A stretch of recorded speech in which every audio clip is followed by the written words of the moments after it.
السلام علیکم. آج ہے 10 مئی 2026 10 مئی 2026. آپ دیکھ رہے ہیں آج کی بات سیٹھی کے ساتھ. میں ہوں سید عائشہ ناز. میرے ساتھ موجود ہیں نجم سیٹھی صاحب. السلام علیکم. تو 10 مئی کی جو تاریخ ہے وہ پاکستان کی تاریخ میں ہمیشہ اس لیے یاد رکھی جائے گی کہ اس دن واقعی تاریخ بدل گئی تھی اور عالمی سطح پر جو پاکستان کا اس سے پہلے امیج تھا وہ یکسر تبدیل ہو گیا تھا.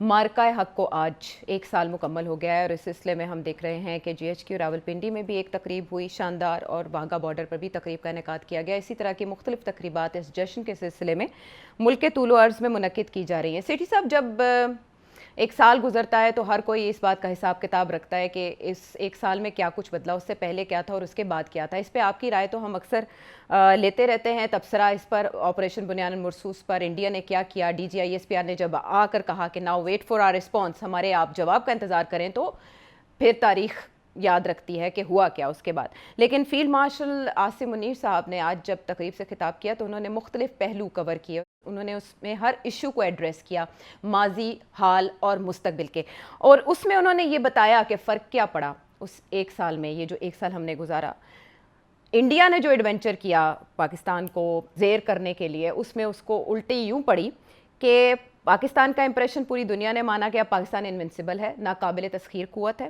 ہمارے دوستوں کی تعداد ماضی سے زیادہ ہے، یہ فیلڈ مارشل کا بتانا تھا. اور ہماری عسکری صلاحیت اور ٹیکنالوجی پہ بھی عالمی اعتماد میں اضافہ ہوا. جیسے میں نے آپ سے ڈسکس کیا تھا JF-17 تھنڈر، ان کے جو آرڈرز ملنے کی باتیں ہو رہی ہیں، یہ اسی ضمن میں ذکر ہوا. پھر ہماری دفاعی برآمدات میں بھی اضافہ ہوا. اسی اسنا میں ہمارا سعودی عرب کے ساتھ بھی ڈیفنس پیکٹ ہو گیا.